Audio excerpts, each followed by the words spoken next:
बिस्मिल्लाहिर्रहमानिर्रहीम। अस्सलाम वालेकुम नाज़रीन, आप देख रहे हैं प्रोग्राम असल बात। मैं आपका मेज़बान मोहम्मद अरसलान फ़ारूक। नाज़रीन, यूँ तो पाकिस्तान में हर शोबे के अंदर काम करने की ज़रूरत है।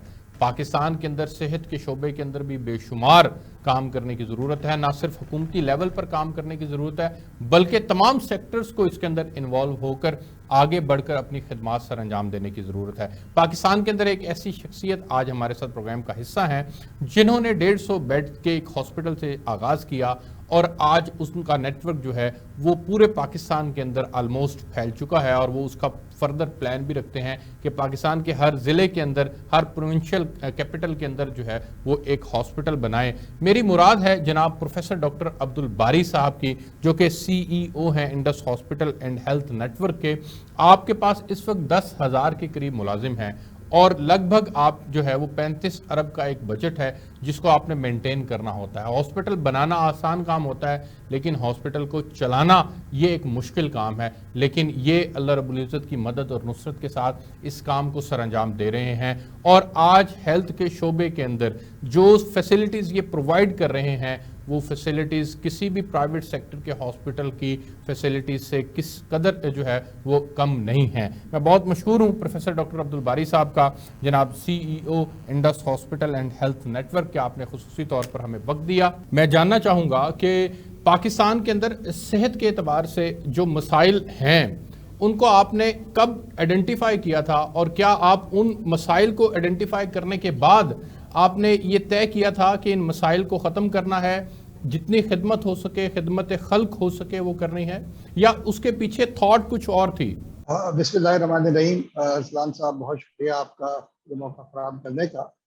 तो असल में ये मैं डॉक्टरी कॉलेज में मैंने से ग्रेजुएशन किया है और हेल्थ के इंडिकेटर्स उस वक्त बहुत ही ख़राब थे। वहाँ पर अस्पतालों के हालात बहुत ख़राब थे और हर मरीज़ जो है एक कहानी लेकर आता था। कोई अपनी बकरी बेच के आता, कोई भैंस बेच के आता, कोई अपना घर बेच के आता।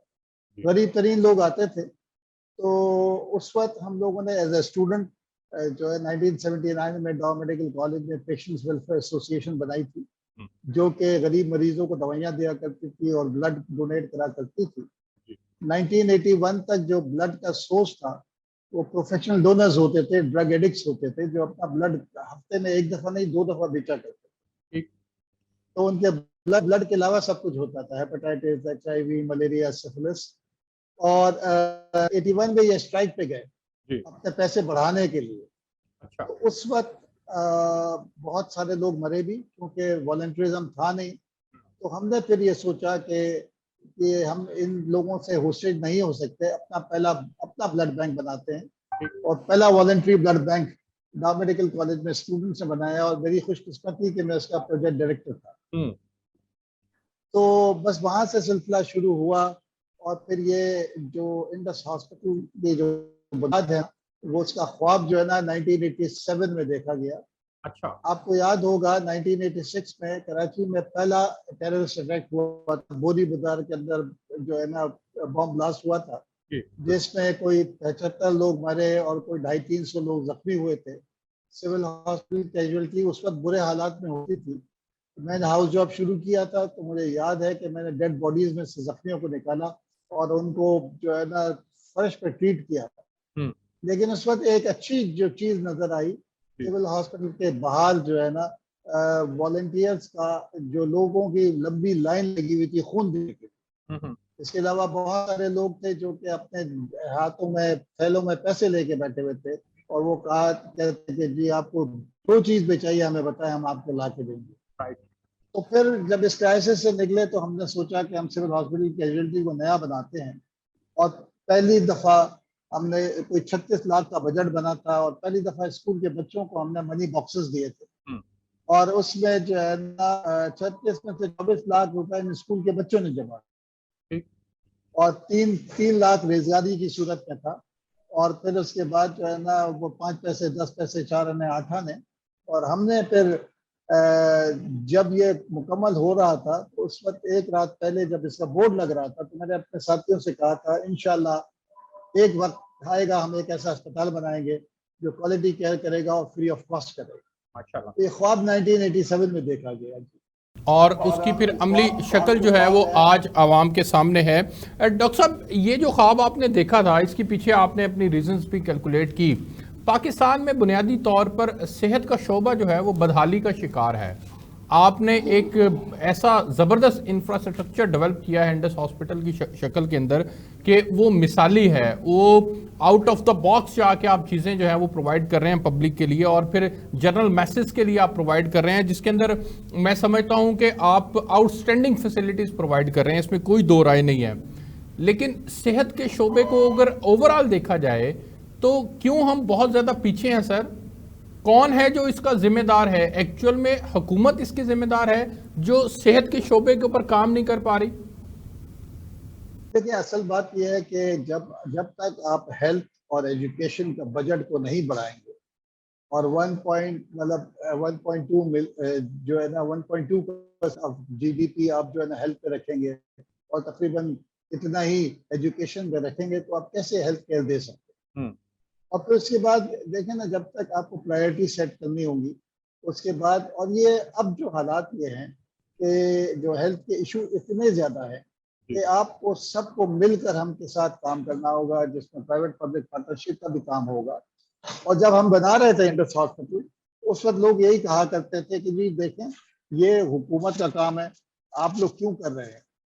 तो हम बस पाकिस्तान को 2007 में बने हुए 60 साल हो चुके हैं, और हमारा यही था कि जी सिविल सोसाइटी ने बहुत सारे एजुटेशन भी किया, एडवोकेसी भी हुई, घेराव भी हुआ, लेकिन कोई फर्क नहीं पड़ा। तो हमने सोचा था कि हम एक ऐसा निज़ाम बनाएं, एक पैरेलल निज़ाम खड़ा करें, और जब पॉलिसी मेकर आपसे बात करेगा, और अल्हम्दुलिल्लाह विद इन 2-3 ईयर्स गवर्नमेंट ने हमसे अप्रोच किया और कहा कि हमारे प्राइवेट अपने हॉस्पिटल हमको प्राइवेट पब्लिक पार्टनरशिप के तहत दिए। डॉक्टर साहब, दस्तयाब, मैं यहाँ पे एक छोटा सा सवाल करना चाहूँगा कि आपके महदूद वसाइल थे, आपने उन महदूद वसाइल के अंदर रहते हुए बेहतरीन निज़ाम तश्कील दिया। गवर्नमेंट के पास तो लामहदूद वसाइल होते हैं सर, और तमाम स्टेक होल्डर्स उनके साथ अटैच होते हैं, इसके बावजूद वो काम नहीं कर पा रहे होते, तो इट मीन्स कैपेसिटी का इशू है।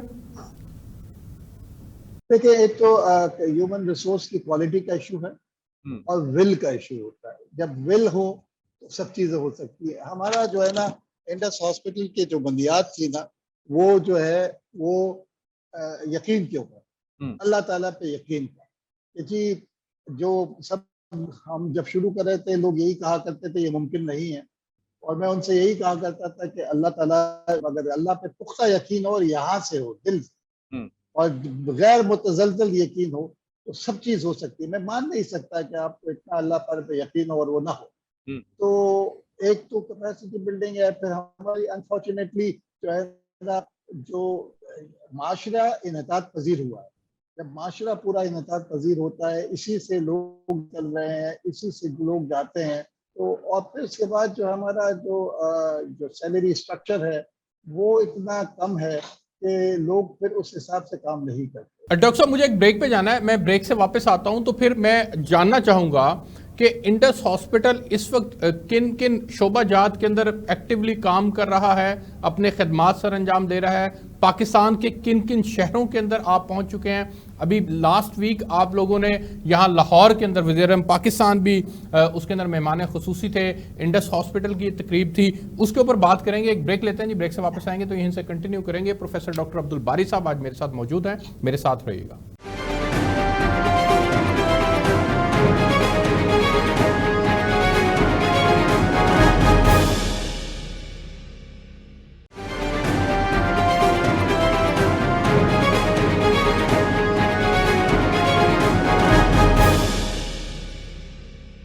जी वेलकम बैक नाज़रीन। प्रोफेसर डॉक्टर अब्दुल बारी साहब, CEO इंडस हॉस्पिटल, आज मेरे साथ मौजूद हैं। डॉक्टर साहब, कराची में आगाज़ हुआ था इंडस हॉस्पिटल, आपने बनाया था, अब आपने इसका ख्वाब देखा था, मैं आपको सुन रहा था कि आप प्रोविंशियल कैपिटल्स के अंदर जाना चाहते हैं। अब इस वक्त आपकी फैसिलिटीज़ जो हैं वो किन किन शोबों के अंदर, ख़ास तौर पे सेहत के किन किन शोबों के अंदर आप इफेक्टिवली काम कर रहे हैं, और फिर आगे बढ़कर आपके प्लान्स क्या हैं सर? देखें, हमने जब शुरू किया था तो हम कराची से 150 बेड से शुरू हुआ था, और हम जो 4 दोस्त थे उनमें से एक मैं कार्डियक सर्जन, एक यूरोलॉजिस्ट, एक एनेस्टेटिस्ट और एक ऑर्थोपेडिक सर्जन, तो हमने टर्शरी केयर से शुरू किया था, लेकिन फौरन हमें अंदाजा हो गया कि जब तक हम प्राइमरी केयर के ऊपर काम नहीं करेंगे हमको अस्पतालों की तादाद बढ़ानी पड़ेगी। तो इस वक्त हम जो है ना प्राइमरी केयर से लेकर टर्शरी केयर तक पूरी जगह मौजूद है। हमारा एक हॉस्पिटल से शुरू हुए थे, आज 13 हॉस्पिटल हैं पूरे पाकिस्तान में, जिसमें से 8 हॉस्पिटल प्राइवेट पब्लिक पार्टनरशिप के तहत हैं। PHQ बदीन सिंध में चला रहे हैं हम, मुजफ्फरगढ़ में तैयब-उल-बगान हॉस्पिटल चला रहे हैं हम, Multan institute of kidney disease चला रहे हैं हम, लाहौर के 5 THQ हॉस्पिटल चला रहे हैं, बेदिया, मनावा, काना, सब्जाजार और रायबेंड। इसके अलावा हमारे प्राइमरी हेल्थ केयर के, पब्लिक हेल्थ के और प्राइमरी हेल्थ के हमारे पास 51 डिस्ट्रिक्ट्स ऑफ पाकिस्तान में हमारी प्रेजेंस है। 4 रीजनल ब्लड सेंटर्स हैं हमारे, और 4 हमारे फिजिकल रिहेबिलिटेशन सेंटर हैं जहां पर आर्टिफिशियल लिम्स बनाए जाते हैं। और माहाना कोई तकरीबन समझें कि 4.5 से 5 लाख मरीज इस पूरे नेटवर्क में मुस्तफीज होते हैं। और हमारे अब इसका प्रोग्राम यही है कि हम इसको हमने 2030 तक का एक पूरा प्लान बनाया है। और हमने लाहौर में, जैसे आपने कहा कि हमने लाहौर में पिछले संडे को एक इनॉग्रेशन किया था, ये कोई 600 बेड की फैसिलिटी है। अभी 100 बेड ऑपरेशनल हुए हैं, अगले साल इंशाल्लाह जुलाई तक ये 300 बेड हो जाएंगे और 2025 तक 600 मुकम्मल हो जाएंगे। डॉक्टर साहब मैंने आपका एक हॉस्पिटल विजिट किया है जो कि इंडस हॉस्पिटल की इंतजामिया आप लोग जो है उसको चला रहे हैं, उसके ऑपरेशनल मामलात को देख रहे हैं। गवर्नमेंट ऑफ पंजाब के साथ आपका लाइजोन है। मैंने उसका आउटडोर देखा डॉक्टर साहब, it was really very outstanding, लेकिन रश बहुत ज़्यादा है सर। लोग बहुत ज़्यादा एतमाद करते हैं आपके हॉस्पिटल पे, बहुत ज़्यादा तादाद में पहुंचते हैं, लेकिन आगे आप क्या उसकी कैपेसिटी बिल्डिंग भी लोगों के रश को देखते हुए आप उसकी कर रहे हैं, या कि अभी चीज़ें वहीं पे हैं, स्टक हैं? देखिए, हम कैपेसिटी बिल्ड तो डेफिनेटली कर रहे हैं। और क्योंकि हमारा एक मेजर जो प्रॉब्लम हमारा सिर्फ ये है कि हमारी लोगों से एक ही शिकायत हमारे पास कि वेटिंग टाइम हमारा बढ़ता जा रहा है। और डेफिनेटली क्योंकि एक मुहावरा है ना, एक अनाज 100 बीमार, हमारे ऊपर 1 करोड़ बीमार का वो आता है ये इस मुल्क के अंदर, क्योंकि फैसिलिटीज मौजूद नहीं है जो मुकम्मल फ्री हो और क्वालिटी केयर करे। जहाँ पर, जो कि आपने खुद उसको वाउच किया है, आपने खुद देखा है उसके ऊपर। हम कराची का जो हॉस्पिटल है इस वक्त 300 बेड का है, उसको हम एक्सपेंड कर रहे हैं अगले साल, और वो टोटल कोई तकरीबन 1350 बेड का हो जाएगा। अगले साल दिसंबर में हम नए हॉस्पिटल में मूव कर जाएंगे। अभी तमाम फैसिलिटीज उसमें मौजूद हैं इस वक्त, सिवाय न्यूरो साइंसेस के। और उसके अलावा जो दूसरा है, हम अभी बड़ों के कैंसर का इलाज नहीं कर रहे। उसके अलावा हमारा बच्चों के कैंसर का सबसे बड़ा यूनिट है, तकरीबन 85 बेड का यूनिट है, और सालाना कोई 1500 नए कैंसर के बच्चे वहाँ ट्रीटमेंट के लिए आते हैं। डॉक्टर साहब, हॉस्पिटल का बनना एक आसान काम होता है, लेकिन उसको चलाना एक्चुअल में मुश्किल काम है। और ये बात उस दिन जब वज़ीर-ए-आज़म पाकिस्तान उस तकरीब के अंदर मौजूद थे, वहाँ पर भी गौहर एजाज साहब की जानिब से भी बात की गई थी। आप जो हॉस्पिटल चला रहे हैं सर, ये टोटल फ्री है, इसकी आप या इसके लिए कोई प्लान आपने किस तरह से मुरतब किया है? क्या गवर्नमेंट से आप कोई इमदाद लेते हैं, या मुखय्यर हजरात जो हैं वही सिर्फ इसको देखते हैं? किस तरह से इसका, या कोई बिजनेस के साथ इसको अटैच किया हुआ है आपने? ये चला कैसे रहे हैं आप हॉस्पिटल्स? देखिए, वो मैंने सबसे जो पहली बात की कि अल्लाह पे यकीन के ऊपर हम कर रहे हैं। लोग मुझसे यही सवाल करते हैं कि डॉक्टर साहब आपको नींद कैसे आती है, 10,000 एम्प्लॉइज और ये कोई 34 अरब रुपए का बजट। तो मेरा सिर्फ जवाब ये होता है, 34 अरब सालाना। एक शिकायत है कि मैं बिस्तर पे लेटने से पहले सो चुका हूँ। माशाल्लाह। तो अल्लाह ताला की मेहरबानी है, मेजॉरिटी जो है ना हमारा जो है ना लोगों की ज़कात और डोनेशन से है। कराची के हॉस्पिटल के लिए सिंध गवर्नमेंट जो है ना हमको सालाना एनुअल रिकरिंग ग्रांट देती है। पिछले साल तक ये कोई तकरीबन 2.5 अरब था, और इस दफ़ा हमने उनसे रिक्वेस्ट की इसको बढ़ाएं क्योंकि हमारे खर्चे बढ़ गए हैं और जो हालात आप देख रहे हैं उसके ऊपर।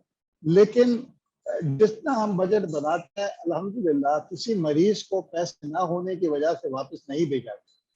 और मैं जब हम रजिस्टर्ड चैरिटी दुनिया भर में है, और US में, UK में, ऑस्ट्रेलिया में, कनाडा में, UAE में, अब यूरोप में भी चले गए हैं, और मैं खुद जा रहा हूँ अगले हफ्ते, कल ही जा रहा हूँ।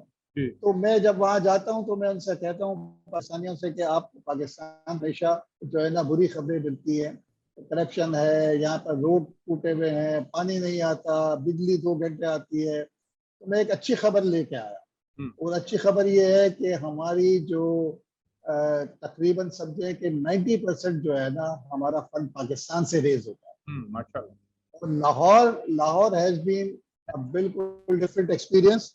ये 8-10 लोगों ने मिलकर 8-10 लोगों ने मिलकर कोई 16 बिलियन रुपए लगा के इसको तैयार कर रहे हैं। माशाल्लाह। उन्होंने एक पैसा कहीं बाहर से नहीं लिया है। अभी जो ऐसा आपने उस दिन भी देखा कि बहुत कमिटमेंट लोगों ने की है, और ये लाहौर का मैं समझता हूँ कि एक नया शहर ऐसा गया है जो कराची के बाद इसने लीड ली है, और इंशाल्लाह आगे और बढ़ेगा। सर मैं इस पे आपको अप्रिशिएट करता हूँ। माजी के अंदर होता ऐसे आया, बल्कि मौजूदा हाल के अंदर भी अगर हम देखें तो हॉस्पिटल पर्सनैलिटी ओरिएंटेड रहे। इमरान खान साहब एक क्रिज्मेटिक पर्सनैलिटी थे, उन्होंने फंड रेजिंग की, लोगों ने उन पर एतमाद किया, शौकत खाना बनाने में वो कामयाब हो गए। इब्रारुल हक साहब एक सिंगर थे, उन्होंने अपनी पर्सनैलिटी की बुनियाद पर फंड रेजिंग की, कामयाब हो गए। आप एक कार्डियक सर्जन होकर आपने इतना बड़ा काम किया है सर, इट रियली मैं समझता हूं कि आपको अप्रिशिएट करना बनता है। It really outstanding work. आपको इसमें हम दुआ गो हैं कि अल्लाह रब्बुल इज़्ज़त आपकी मजीद मदद और मामनत करे। आप इसको अब भी आइंदा भी, ये पर्सनैलिटी ओरिएंटेड नहीं है, ये इसी तरह से एक ऐसा ज़बरदस्त मैकेनिज्म आप बना के जा रहे हैं कि आने वाली नस्लें भी इससे मुस्तफ़ीद होंगी। इंशाल्लाह जी। देखिए, इसमें तो मैं हमेशा से समझता हूँ, और मैं ये जो आपने मिसालें दी हैं और इससे पहले मिसालें रही हैं, मेरी हमेशा एक वो रहा है कि ये जो चीज़ रही है, ये लोग तो चले जाएंगे सर, हमारी फाइनाइट जिंदगी तो है नहीं। हम लोग चले जाएंगे, एक इदारा बना के चले जाएं, इदारा चलेगा, और इंशाल्लाह आपने देखा ये एक इदारा है, इसमें लोग बहुत सारे आते जाएंगे, और ये इंशाल्लाह इंशाल्लाह आपकी दुआएं भी साथ हैं, और ये सब हमारे हमारे बुजुर्गों की दुआएं हैं, और हमारे लोगों का जो है ना यकीन है, और हमारे लोगों की जो है ना जो एफर्ट्स हैं, और इसमें बहुत सारे नेक नियत लोग मौजूद हैं जो इसको लेके आगे चल रहे हैं इंशाल्लाह। और आप लोगों को जैसे लोग दुआएं करते हैं, आप भी दुआएं करते हैं, और सबसे ज्यादा जो बड़ी चीज है ना, जो मरीज जो वहां से ट्रीट होता है, असल दुआ उनकी होती है, क्योंकि मरीज की दुआ जो है ना अनइंटरप्टेड जाती है अल्लाह के पास, बहुत तेजी से जाती है, और जैसे निकलती नहीं है वैसे कबूल हो जाती है। कोई शक नहीं इसमें। डॉक्टर साहब मुझे एक ब्रेक पे जाना है, मैं ब्रेक से वापस आता हूं, तो फिर मैं पंजाब कार्डियोलॉजी की यहाँ आपके सामने एक मिसाल रखूंगा कि एक बेड पर 3-3 मरीज हैं, और अगर किसी को ऑपरेशन की ज़रूरत है तो 6 से 8 माह का उसको टाइम दिया जाता है। लेकिन सिंध के अंदर सहूलियात जो हैं वो बेहतर हैं। सिंध में गवर्नमेंट के लेवल के ऊपर भी उनको अच्छा रिस्पांस मिलता है और लोगों को फ़ौरन से ट्रीटमेंट मिल जाता है। ये इस तरह का कोई टारगेट को प्लान आप पंजाब के अंदर भी चाह रहे हैं कोई आइंदा के आने वाले दिनों के अंदर? इसके ऊपर एक बात करते हैं, एक ब्रेक लेते हैं जी, ब्रेक से वापस आएंगे तो यहीं से कंटिन्यू करेंगे। डॉक्टर साहब ने बताया कि उनका अपना 600 बेड का प्लान है लाहौर के अंदर, उसको वो कर रहे हैं और 2025 तक वो कंप्लीट हो जाएगा। लेकिन जो यहाँ पे मसाइल हैं, उनके मसाइल के हल के लिए गवर्नमेंट ऑफ पंजाब से जो लाइजोन बना के चल रहे हैं, उसमें इस बर्डन को कैसे कम किया जा सकता है? ये कैसे मुमकिन हो पाएगा कि मरीज को इलाज की आज ज़रूरत है और उसको कह दिया जाए कि आप 6 माह के बाद आएँ? तो ये गैप कैसे फिल होगा? एक ब्रेक लेते हैं, मेरे साथ रहेगा।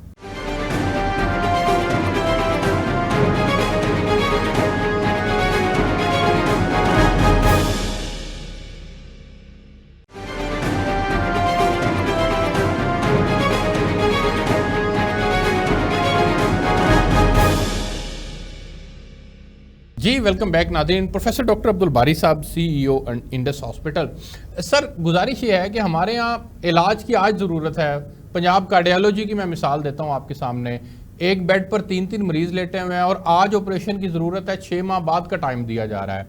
गवर्नमेंट को चाहिए कि वो अपनी कैपेसिटी बिल्डिंग करे, लेकिन ऐसा नहीं हो पा रहा। सर, ये कैसे इन मसाइल से निकला जा सकता है? सर देखिए, मैंने कहा ना, ये जैसे सब मिल के, जैसे पंजाब इंस्टीट्यूट ऑफ कार्डियोलॉजी में भी काफ़ी प्राइवेट सेक्टर के लोगों ने कंट्रीब्यूट किया है उसके अंदर, उसकी कैपेसिटी को बढ़ाना होगा। और सबसे ज़्यादा जो है ना, देखें, अस्पतालों हमने अगर प्रिवेंटिव साइड पे काम नहीं किया, अगर प्रिवेंशन पे काम नहीं किया, तो हमको हर मोहल्ले पे एक अस्पताल बनाना पड़ेगा। लोगों को हमको समझाना पड़ेगा कि आपकी डाइट के ऊपर, एक्सरसाइज के ऊपर, शुगर में आप समझ लें कि इस वक्त पाकिस्तान दुनिया में सबसे ज्यादा तेजी से बढ़ती हुई शुगर का मर्ज है। यहाँ पर चौथा आदमी जो है ना डायबिटीज के शिकार हो रहा है। इसमें एहतियात एहतियात वो सबसे ज्यादा है, और डेफिनेटली इसके साथ कैपेसिटी भी बढ़ानी पड़ेगी और शहरों में भी बढ़ाना पड़ेगा। और जो कि देखिए, अब के आज से 20 साल पहले बहुत बुरे हालात थे, अब कुछ बेहतर हो रहे हैं, और उसके ऊपर जो है ना और प्रिवेंटिव साइड पे काम ज्यादा करना होगा। और जब तक के दुनिया में हर जगह है, आप भी अगर यूके में भी जाए ना, तो आपको वेटेज इतनी है।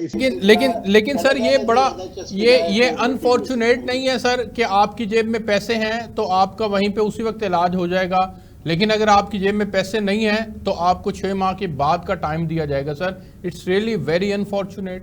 डेफिनेटली देखिए, लेकिन ये कोशिश मैंने यही कहा कि हम सबको मिलकर एक एफर्ट लगाने पड़ेंगे, तब जाके हम इस मैनेज से निकलेंगे। और हमको बहुत सीरियसली बैठ के काम करना होगा, और मैं समझता हूँ कि प्राइवेट पब्लिक पार्टनरशिप के बगैर ये नहीं हो सके। सर, जनूबी पंजाब में और फिर इस ऊपर की बेल्ट में आप क्या समझते हैं, और पर्टिकुलरली मैं चाहूँगा कि आप बलूचिस्तान के ऊपर बात करें कि यहाँ पर जो सेहत की दस्तयाब सहूलियात हैं ये उस तरह से नहीं है। इन इलाकों के अंदर इंडस हॉस्पिटल एंड मैनेजमेंट का कोई प्लान है फर्दर कि इन इलाकों को कवर किया जाए, यहाँ पर जो दस्तयाब सहूलियात हैं उनमें हुकूमत की मामनत की जाए, या प्राइवेट सेक्टर जो है वो मजीद उसके साथ आगे मिलकर फर्दर को प्लान किया जाए? सर जी डेफिनेटली, हमारे जो है ना, मैंने जैसे कहा कि हमको प्राइमरी केयर की और क्लिनिक्स बनाने हैं। जनूबी पंजाब में हमारा शाह जमाल पे एक शुरू हो चुका है, साल हो गया है। फिर हम डीजे खान में भी एक बन रहा है। इसी तरीके से हम आगे बढ़ेंगे, और जहाँ जहाँ हम समझते हैं कि जो भी जहाँ पर, और गवर्नमेंट हमसे अप्रोच भी करती है, कुछ प्राइवेट लोग हमारे पास आ रहे हैं कि हम आप उनकी जो है ना हॉस्पिटल बना के देना चाहते हैं। तो ये एफर्ट लग रहे हैं, हमारे प्लान्स हैं, हम अपना पूरा स्ट्रेटेजिक प्लान कर रहे हैं। देखिए, सबसे ज़्यादा इम्पोर्टेंट जो चीज़ है ना, वो सिर्फ देखिए बिल्डिंग बन जाएगी, पैसे आ जाएंगे।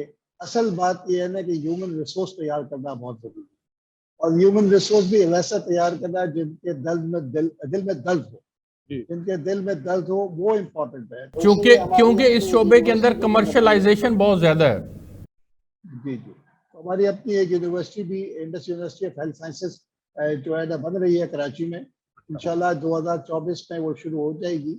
हमारा नर्सिंग कॉलेज चल रहा है, हमारा पैरामेडिक्स का कॉलेज चल रहा है, कॉलेज ऑफ फिजिकल थेरेपी भी शुरू हो चुका है। इंशाल्लाह 2024 तक हम डेंटल, मेडिकल, फार्मेसी और पब्लिक हेल्थ का कॉलेज और फैमिली मेडिसिन का कॉलेज शुरू कर रहे हैं इंशाल्लाह। डॉक्टर साहब, मैं एक सवाल है जो कि इस हमारे रूटीन के पैटर्न से ज़रा मुख्तलिफ है, लेकिन चूंकि आपका उस पर कमेंट बहुत ज़्यादा वैल्यू करता है सर, मैं चाहूँगा कि आप उस पर कमेंट कीजिएगा। लास्ट गवर्नमेंट ने एक इनिशिएटिव लिया था सेहत कार्ड का। सर, आप समझते हैं कि ये सेहत कार्ड एक अच्छा इनिशिएटिव था और मौजूदा हुकूमत को उस सेहत कार्ड को कंटिन्यू रखना चाहिए, या एक यूजलेस एक्टिविटी थी और जो उसके अंदर कहा जा रहा था कि प्राइवेट सेक्टर जो है वो उससे फायदा उठाएगा, बहुत ज्यादा लोगों को सहूलतें नहीं मिलेंगी, बल्कि प्राइवेट सेक्टर जो है वो उससे पले बढ़ेगा और हुकूमत की जेब से पैसा इस्तेमाल होगा? आपका सर उसमें एक्चुअल कमेंट क्या है? आप क्या समझते हैं, वो एक अच्छा इनिशिएटिव था या नहीं? देखिए, सेहत कार्ड एक अच्छा इनिशिएटिव, शुरू होते हैं ना, चीजें इवॉल्व होती हैं, वो मैच्योर होती हैं। हाँ। उसको उसके साथ देखिए, हमेशा जो अनफॉर्चुनेटली अभी हमारा पब्लिक सेक्टर हॉस्पिटल में कोई मैकेनिज्म नहीं है कि सेहत कार्ड को चार्ज कर सके। तो हमारे जो जहाँ गरीब लोग हैं, जो जो देही इलाके के लोग हैं, वहाँ पर प्राइवेट हॉस्पिटल है ही नहीं, वहाँ पर तो पब्लिक हेल्थ सेक्टर हॉस्पिटल ही है। उनकी क्वालिटी को इम्प्रूव करना पड़ेगा ताकि आपके लोग वहाँ जाए। जहाँ चीजें इम्प्रूव हुई हैं वहाँ पर, जैसे ब्लड सेंटर्स हैं जो हम चला रहे हैं, तो प्राइवेट सेक्टर वाले आज से ब्लड वहां से लेके जाना चाहते हैं, उनकी ख्वाहिश होती है, क्योंकि पहले हुआ है कि डायरेक्शन चेंज हुआ है कि लोग प्राइवेट से पब्लिक सेक्टर में आए हैं कि हमको अच्छा ब्लड यहाँ से मिलेगा, जो आईबीसी मुल्तान, आईबीसी भावलपुर के अंदर। तो वो चीजें डेवलप होंगी, और दूसरी चीज ये है कि आपको सेलेक्टिव होना चाहिए। देखें, यूनिवर्सल हेल्थ कवरेज तमाम जो अफोर्ड कर, जो प्राइवेट लोग हैं, जो प्राइवेट ऑर्गेनाइजेशन में काम करते हैं, उनकी हेल्थ इंश्योरेंस उनके एम्प्लॉयर को करना चाहिए। गवर्नमेंट को फोकस करना चाहिए गरीब लोगों के ऊपर और उनकी प्रीमियम को बढ़ा दें। उनके ऊपर जो है ना, ये 10 लाख की अगर एक फैमिली 6 लोगों की है, जिसमें अगर वालिदैन भी हैं बुजुर्ग, उनके अगर नी जॉइंट रिप्लेस होगा तो दोनों नी जॉइंट रिप्लेस हो तो वो आधे से ज्यादा तो लग जाएगा, रात पूरा ही लग जाएगा। तो इसको थोड़ा सा इंप्रूवमेंट करनी पड़ेगी और वो वक्त के साथ डेफिनेटली इवॉल्व होता है, उसके अंदर बेहतरी आएगी। प्राइवेट सेक्टर भी जो है ना, उसको भी चेक होना चाहिए। प्राइवेट सेक्टर भी अगर उसके पास गुंजाइश है और वो फैसिलिटी दे रहा है, एटलीस्ट गरीब आदमी को फैसिलिटी मिल रही है, चाहे वो प्राइवेट में हो चाहे वो गवर्नमेंट सेक्टर में, वो मिलनी चाहिए। बिल्कुल ठीक है डॉक्टर साहब, एक आखिरी सवाल, मेरे पास वक्त ख़त्म हो गया है। मैं चाहूँगा कि आप ये बताइएगा कि कैंसर का जो इलाज है वो ऑलमोस्ट पाकिस्तान के अंदर अगर है तो वो बहुत महंगा है, और अगर किसी स्टेज के ऊपर कैंसर के पेशेंट्स को ट्रीट किया जा रहा है तो वो एक बहुत मुश्किल प्रोसेस से गुजर के जो है वो उनको ट्रीटमेंट मिलता है। कैंसर के शोबे के अंदर और उसकी बेहतरी के लिए आप लोगों की को खिदमात हैं, तो सर वो नाजरीन के लिए। देखिए, हमारा जो मैंने जैसे बताया था कि बच्चों का कैंसर का यूनिट सबसे बड़ा है हमारा। हम वो उसमें हर साल कोई 1500 नए मरीज आ रहे हैं जिनको हम फुल ट्रीट करते हैं। सिर्फ उनकी ट्रीटमेंट ही नहीं करते, क्योंकि आपके पास पूरे पाकिस्तान से मरीज आते हैं, इसके अलावा अफगानिस्तान से भी आते हैं, ईरान से भी आते हैं, सऊदी अरेबिया और मिडल ईस्ट से भी आते हैं। उनको फिर हम उनकी रहाइश का भी करते हैं, उनकी खुराक का भी हम सारा इंतजाम कर रहे होते हैं। बड़ों का कैंसर इंशाल्लाह जब हमारी नई बिल्डिंग तैयार हो जाएगी अगले साल, तो इंशाल्लाह हम वहाँ वो भी शुरू हो जाएगा। और हमको जो है ना, एक तो बच्चों का जो कैंसर है, अभी भी तकरीबन समझे कि 8000 बच्चे, नए बच्चे हर साल कैंसर का शिकार होते हैं। उसमें से 50% लोगों को भी एक्सेस नहीं है चाइल्डहुड कैंसर के लिए। तो अगर जल्द इनिशियल स्टेज में आ जाए तो इनकी जो है ना, आपको रिकवरी रेट जो है ना बहुत हाई है। जितना लेट होगा उतनी रिकवरी रेट कम होता है। बच्चों में बड़ों से कैंसर से ज्यादा रिकवरी होती है। बिल्कुल ठीक हो गया। डॉक्टर साहब, मैं बहुत मशहूर हूँ आपका कि आपने खुसूसी तौर पर सच टीवी के लिए वक्त निकाला। नाज़रीन, आपने प्रोग्राम देखा। प्रोफेसर डॉक्टर अब्दुल बारी साहब जो कि CEO हैं Indus hospital and health network के, उन्होंने आज खुसूसी तौर पर हमें वक्त दिया। मैं बहुत मशहूर हूँ उनका। नाज़रीन, आपसे कल एक नए मौजू के साथ मुलाकात होगी। तब तक के लिए मुझे इजाज़त दीजिए। अल्लाह हाफ़िज़।